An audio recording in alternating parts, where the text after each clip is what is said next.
প্রিয় শিক্ষার্থী, কেমন আছেন সবাই? ক্রিয়েটিভ কম্পিউটারের পক্ষ থেকে জানাই আপনাদের আন্তরিক শুভেচ্ছা। আমরা যারা কম্পিউটার ব্যবহার করি, অনেক সময় দেখা যায় আমাদের কম্পিউটারে কোনো একটা সফটওয়্যার ইনস্টল দিলাম, তখন অথবা দেখা যায় আমি কাজ করতেছি, দেখা যায় মনিটরের পর্দায় এই ধরনের ব্লু স্ক্রিন চলে আসে। তো এই ধরনের ব্লু স্ক্রিন যখন চলে আসে তখন কিন্তু আমরা কম্পিউটারে কোনো কাজ করতে পারি না। তো কি কারণে এই ব্লু স্ক্রিন আসে এক নজরে দেখে নেওয়া যাক। তো প্রিয় শিক্ষার্থী, এখানে আমি কয়েকটি সমস্যা এখানে চিহ্নিত করেছি। তার মধ্যে মেমোরি ডাম্পিং 1 নম্বর, 2 নম্বর চেক স্টার্ট আপ, 3 নম্বর উইন্ডোজ মেমোরি ডায়াগনস্টিক, তারপরে 4 নম্বর ড্রাইভার আপডেট, 5 নম্বর হার্ড ডিস্ক এরর, 6 নম্বর ভাইরাস প্রবলেম এবং সর্বশেষ 7 নম্বরে রয়েছে উইন্ডোজ ফাইল মিসিং। তো চলুন একে একে আমরা নির্দেশনাগুলো দিয়ে দেখি। প্রথমে রয়েছে আপনার মেমোরি ডাম্পিং। তো এই মেমোরি ডাম্পিং যে নির্দেশনাটি আছে সেটি কিভাবে আপনি দিবেন, আর এই নির্দেশনাটি দেওয়ার জন্য আপনি প্রথমে স্টার্ট বাটনে ক্লিক করুন, তারপর এখান থেকে আপনি কন্ট্রোল প্যানেলে ক্লিক করুন। প্রিয় শিক্ষার্থী, কন্ট্রোল প্যানেলে ক্লিক করার পর মনিটরের পর্দায় কন্ট্রোল প্যানেল আসবে। কন্ট্রোল প্যানেল থেকে আপনি এখান থেকে সিস্টেম যে লেখা আছে এটিতে মাউস দিয়ে ক্লিক করুন। মাউস দিয়ে ডাবল ক্লিক করার পর এরকম দেখাবে। সেক্ষেত্রে আপনি এখান থেকে অ্যাডভান্স সিস্টেম সেটিংস এটাতে ক্লিক করুন। এবার খেয়াল করুন, এখানে স্টার্ট আপ অর্থাৎ অ্যাডভান্স ট্যাবের অধীনে স্টার্ট আপ অ্যান্ড রিকভারি লেখা দেখা যাচ্ছে। এক্ষেত্রে আপনি সেটিংয়ে ক্লিক করুন। সেটিংয়ে ক্লিক করার পর প্রিয় শিক্ষার্থী, আপনি যে কাজটি করবেন অর্থাৎ আপনার কম্পিউটারে অটোমেটিক্যালি রিস্টার্ট এই যে লেখাটি আছে এর বাম পাশে যে আপনি চেকবক্স দেখতে পাচ্ছেন, এটি যদি আপনি এরকম সিলেক্ট অবস্থায় দেখতে পান আপনার কম্পিউটারে, সেক্ষেত্রে আপনি মাউস দিয়ে ক্লিক করে সেটিকে ডিসিলেক্ট করে দিবেন। তারপর এখানে খেয়াল করুন, আমার এখানে নাম দেখা যাচ্ছে। তো আপনার কম্পিউটারে যদি এরকম থাকে অর্থাৎ স্মল মেমোরি ড্রাম এরকম অথবা টার্নেল মেমোরি, সেক্ষেত্রে আপনি কি করবেন? সেক্ষেত্রে আপনি এই যে এখানে ক্লিক করবেন, তারপর নান সিলেক্ট করে দিবেন, তারপর ওকে বাটনে ক্লিক করবেন, পুনরায় আবার ওকে বাটনে ক্লিক করবেন। তো প্রিয় শিক্ষার্থী, তো আমাদের 1 নম্বর যে নির্দেশনাটি সেটি দেয়া হলো। এবার চলুন 2 নম্বর নির্দেশনাটি কিভাবে দিতে হয় তা দেখি। তো 2 নম্বর নির্দেশনাটি দেওয়ার জন্য আপনি যে কাজটি করবেন, স্টার্টে পুনরায় ক্লিক করবেন এবং রানে ক্লিক করবেন। প্রিয় শিক্ষার্থী, এখানে যদি রান আপনি আপনার কম্পিউটারে দেখতে না পান তাহলে সার্চ বক্সে আপনি টাইপ করুন RUN, তাহলে এখানে রান চলে আসবে। তো এটিতে ক্লিক করার পর আপনি রান বক্সে টাইপ করবেন msconfig, MSCONFIG, ওকে বাটনে ক্লিক করুন। আপনি টাইপ করে ওকে বাটনে ক্লিক করুন। ক্লিক করার পর মনিটরের পর্দায় আপনি সিস্টেম কনফিগারেশন নামে একটি উইন্ডো দেখতে পাবেন। সেক্ষেত্রে আপনি স্টার্ট আপ ট্যাবে ক্লিক করুন। স্টার্ট আপ ট্যাবে ক্লিক করার পর আপনি যদি এখানে কোনো সফটওয়্যারের এখানে খেয়াল করুন ইন্টেল, এখানে দেখা যাচ্ছে MI ওয়াইফাই, সি ক্লিনার, বিজয় ব্যান্ন, সেক্ষেত্রে আপনি আপনার কম্পিউটারের এখানে যতগুলো সফটওয়্যার দেখা যাচ্ছে তার মধ্যে যদি আপনি কোনো সফটওয়্যার, যেমন এখানে MI ওয়াইফাই এর ডান পাশে কিন্তু আননোন লেখা দেখা যাচ্ছে। প্রিয় শিক্ষার্থী, মনোযোগ দিয়ে খেয়াল করুন, এখানে MI লেখার ডান পাশে কিন্তু আননোন লেখা দেখা যাচ্ছে। সেক্ষেত্রে এর বাম পাশে আপনি যে কাজটি করবেন সেটা হলো এর বাম পাশের যে চেক বক্সটি আছে সেটি মাউস দিয়ে ক্লিক করে ডিসিলেক্ট করে ফেলুন। এরকম যতগুলো আননোন থাকবে আপনি প্রতিটা আপনার লেখার বাম পাশের চেক বক্সগুলো আপনি ডিসিলেক্ট করে ফেলবেন। এখানে খেয়াল করুন প্রিয় শিক্ষার্থী, বিজয় বায়ান্ন অর্থাৎ বিজয় বায়ান্ন সফটওয়্যারটি আমরা ব্যবহার করি কিসের জন্য? আমরা যারা কম্পিউটারে প্রতিদিন বাংলা টাইপ করি তাদের জন্য কিন্তু সফটওয়্যারটি প্রয়োজন। সেক্ষেত্রে কিন্তু আপনি এখানেও আপনি খেয়াল করুন আননোন লেখা দেখা যাচ্ছে। তো আমি এখানে এটা যদি আমি ডিসিলেক্ট করে ফেলি তাহলে কি হবে? এখানে কিন্তু এই যে আইকনটা দেখতে পাচ্ছেন বিজয়ের, সেটা কিন্তু আপনার আসবে না। তো এটা একটা সমস্যা হয়ে দাঁড়াবে। তাই যেহেতু সফটওয়্যারটি আমাদের খুবই প্রয়োজন, তাই এটিকে আসলে সিলেক্ট রাখাই মনে করি সবচেয়ে ভালো। যাই হোক, এটি ছাড়া অন্যান্য সফটওয়্যারের ক্ষেত্রে যদি আপনি দেখেন এরকম আননোন, তাহলে আপনি অবশ্যই এটিকে চেকবক্সগুলোকে এইভাবে সিলেক্ট থাকলে মাউস দিয়ে ক্লিক করে ডিসিলেক্ট করে দিবেন। তারপর আপনি অ্যাপ্লাইতে ক্লিক করবেন। এবং পুনরায় ওকে বাটনে ক্লিক করুন। প্রিয় শিক্ষার্থী, এখন খেয়াল করুন আপনার মনিটরে এখানে রিস্টার্ট এবং এক্সিট উইদাউট রিস্টার্ট, অর্থাৎ আপনি যদি এমত অবস্থায় রিস্টার্টে ক্লিক করেন তাহলে কম্পিউটারটি রিস্টার্ট হবে এবং পুনরায় চালু হবে। তো আমি এখানে আপনি কিন্তু আপনার কম্পিউটারে রিস্টার্ট দিবেন, আর আমি এখানে যেহেতু আমার কম্পিউটারের পূর্বে থেকে নির্দেশনাগুলো আমি দিয়ে রাখছিলাম, তাই আমি এক্সিট উইদাউট রিস্টার্ট দিচ্ছি। তো আমরা এতক্ষণ 2 নম্বর যে চেক স্টার্টআপ এটি কিভাবে আপনি নির্দেশনা দিবেন তা দেখলাম। এবার আসি আমরা উইন্ডোজ মেমোরি ডায়াগনিস্ট।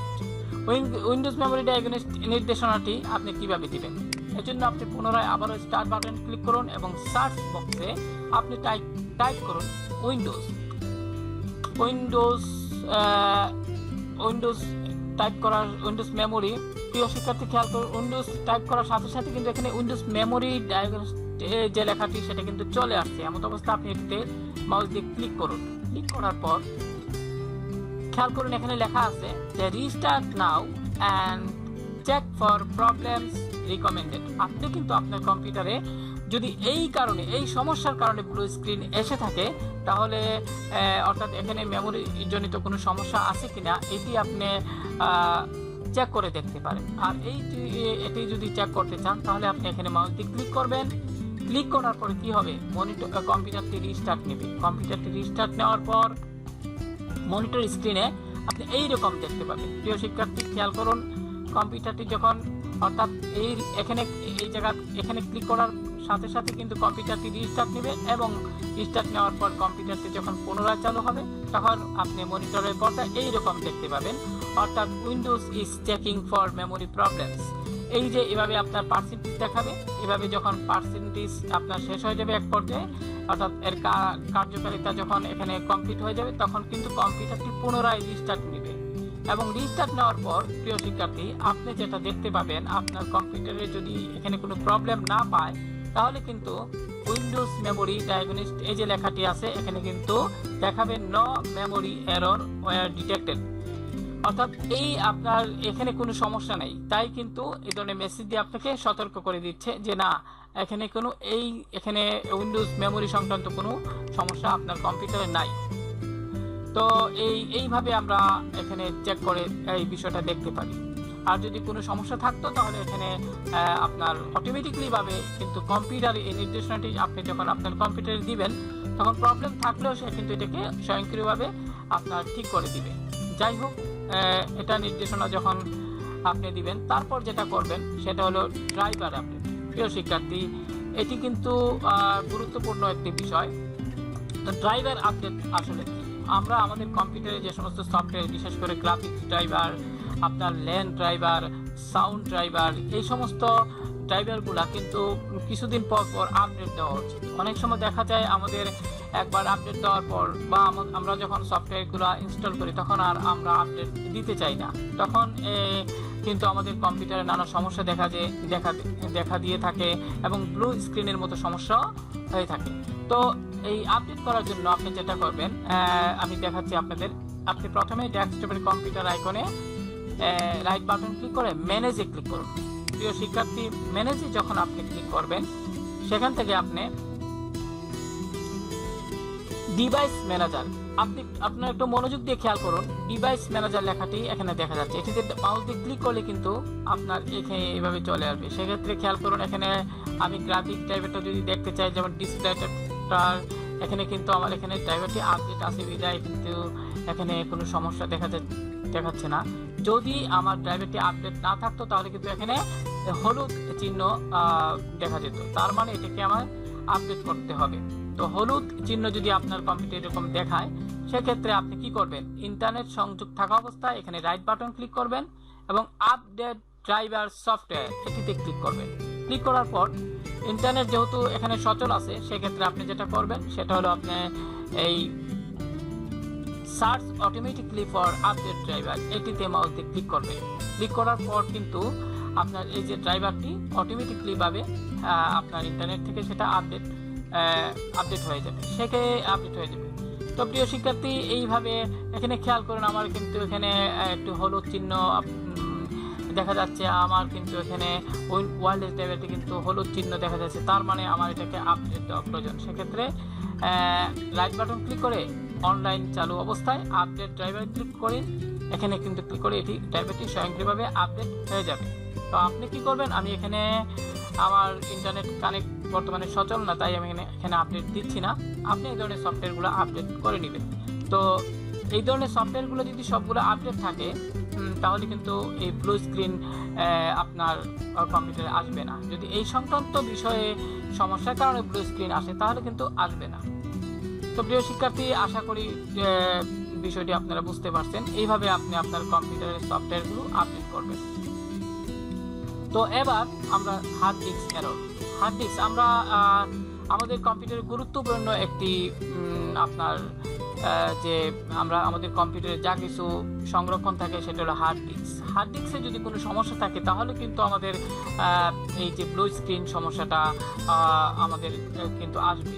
তো এক্ষেত্রে আপনি কি করতে পারেন, আপনার হার্ড ডিস্কটি খুলে অন্য একটি হার্ড ডিস্ক আপনি লাগিয়ে আপনার কম্পিউটারে পরীক্ষা করে দেখতে পারেন যে ওই হার্ড ডিস্কটি লাগানোর পর এই ধরনের ব্লু স্ক্রিন আসে কিনা। হ্যাঁ, তো আপনি এইভাবে আপনি ভেরিফিকেশন করে দেখতে পারেন। তো প্রিয় শিক্ষার্থী, যদি দেখেন যে না আপনার অন্য হার্ড ডিস্ক লাগানোর পরেও এই ব্লু স্ক্রিন আসে, সেক্ষেত্রে কিন্তু ধরে নিতে হবে যে আপনার হার্ড ডিস্ক, আপনার কম্পিউটার যে হার্ড ডিস্ক সেটি ভালো আছে। কারণ হার্ড ডিস্ক তো আর দুইটা একসাথে নষ্ট হতে পারে না, যে কোনো একটি বা আপনার কম্পিউটার হার্ড ডিস্কে হয়তো সমস্যা থাকতে পারে, কিন্তু সব কম্পিউটার হার্ড ডিস্ক তো আর একেবারে সমস্যা হবে না। তো সেক্ষেত্রে ভেরিফিকেশনটা করা খুবই গুরুত্বপূর্ণ। তো ভেরিফিকেশন করে কিন্তু আমরা হার্ড ডিস্ক সমস্যাজনিত কারণে যদি ব্লু স্ক্রিন আসে আমরা এইভাবে বিষয়টা যাচাই করে দেখতে পারি। প্রিয় শিক্ষার্থী, তারপরে আসি আমরা 6 নম্বর ভাইরাস প্রবলেম। ভাইরাস তো আমাদের কম্পিউটারের সবচেয়ে বড় শত্রু। আমাদের কম্পিউটারে যদি অতিরিক্ত ভাইরাস থাকে তাহলে আমরা কোনো সফটওয়্যারে কাজ করতে পারি না, কম্পিউটার হ্যাং হয়ে যায়, নানা ধরনের সমস্যা। তো ব্লু স্ক্রিন সমস্যাও কিন্তু এই ভাইরাসের কারণেই হতে পারে। তো সেক্ষেত্রে আপনি যে কাজটি করবেন, আপনার কম্পিউটারটি ভালো মানের অ্যান্টিভাইরাস সফটওয়্যার, বিশেষ করে ক্যাসপারস্কাই বা এভাস্ট এই জাতীয় সফটওয়্যার দ্বারা আপনি কম্পিউটার স্ক্যান করে আপনি ভাইরাস রিমুভ করে দেখতে পারেন যে আপনার কম্পিউটারে ব্লু স্ক্রিন আসে কি না। হ্যাঁ, এইভাবে আপনি এটার মাধ্যমে ভেরিফিকেশন করে নিতে পারেন। তো প্রিয় শিক্ষার্থী, এতক্ষণ আমরা দেখলাম ভাইরাস প্রবলেম। এখন আমরা সর্বশেষ যেটা দেখবো সেটা উইন্ডোজ ফাইল মিসিং। তো উইন্ডোজ ফাইল মিসিংটা আসলে কি? আমরা অনেক সময় দেখা যায় আমাদের অজ্ঞতাবশত আমরা অনেক সময় উইন্ডোজের ফাইল মিসিং করে ফেলি, বা ভাইরাস জনিত কারণেও কিন্তু উইন্ডোজের ফাইল মিসিং হয়, যার দরুন ব্লু স্ক্রিন চলে আসে। তো আমরা সেক্ষেত্রে প্রিয় শিক্ষার্থী একটি কথা বলা প্রয়োজন, আপনি যখন এই যে নির্দেশনাগুলো, যেমন এখানে প্রথমে মেমোরি ট্যাপিং, এই নির্দেশনাটি দেওয়ার পরে যদি আপনি দেখেন যে না আপনার কম্পিউটারে ব্লু স্ক্রিন আর আসে না, তাহলে কিন্তু আর 2, 3, 4, 5, 6, 7 এগুলো আর দেওয়ার প্রয়োজন নাই, যেহেতু আপনার কম্পিউটার অলরেডি ব্লু স্ক্রিন সমস্যা সমাধান হয়ে গেছে। তারপরে এই নির্দেশনাটি অর্থাৎ 1 নম্বর নির্দেশনাটি দেওয়ার পর যদি না আসে, ব্লু স্ক্রিনটি আবারও আসে, সেক্ষেত্রে আপনি ধারাবাহিকভাবে অন্যগুলো দিয়ে দেখতে পারেন যে কোন নির্দেশনা দেওয়ার ফলে আপনার কম্পিউটারে ব্লু স্ক্রিন আসে না। তো এইভাবে আপনি ভেরিফিকেশন করে আসলে বিষয়টি যাচাই করতে পারেন। তো যা বলছিলাম যে উইন্ডোজ ফাইল মিসিং যদি এটা উইন্ডোজে কোনো ফাইল মিসিং হইতে পারে ভাইরাসের কারণে, তো এক্ষেত্রে আপনি পুনরায় যদি এটি একটু কষ্টসাধ্য কাজ, কারণ উইন্ডোজ সেটআপ দিলে পুনরায় সব আবার নতুন করে আপনার কম্পিউটার ইনস্টল করতে হবে। সেক্ষেত্রে কিন্তু প্রিয় শিক্ষার্থী, উপরের কোনোটা যদি নির্দেশনাগুলো দিয়ে যদি ব্লু স্ক্রিন সমস্যার সমাধান নাই হয়, তাহলে উইন্ডোজ আপনার নতুন করে ইনস্টল দিয়ে দেখতে পারেন। আশা করি প্রিয় শিক্ষার্থী এই নির্দেশনাগুলো দেওয়ার ফলে আপনি নিজেই থেকেই আপনি বুঝতে পারবেন যে সমস্যাটা আসলে এখানে যে 7টা সমস্যা দেয়া আছে কোনটার কারণে আসলে প্রবলেমটি হয়েছিল।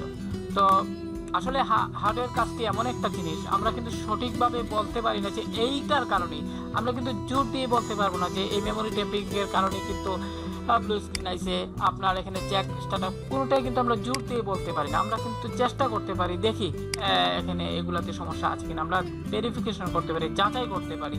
তো প্রিয় শিক্ষার্থী, এই ব্লু স্ক্রিন আপনার কম্পিউটারে যেন না আসে, সেই জন্য আপনি এই নির্দেশনাগুলা একে একে ধারাবাহিকভাবে আপনি দিয়ে দেখতে পারেন। তো আশা করি প্রিয় শিক্ষার্থী টিউটোরিয়ালটি আপনাদের ভালো লাগছে। আপনাদের যদি টিউটোরিয়ালটি ভালো লাগে তাহলে আমার পরিশ্রম সার্থক। আর যদি আপনাদের ভালো লাগে টিউটোরিয়ালটি, তাহলে অবশ্যই আমার চ্যানেলটিকে সাবস্ক্রাইব করবেন, লাইক দিবেন এবং শেয়ার করবেন। ধন্যবাদ সবাইকে।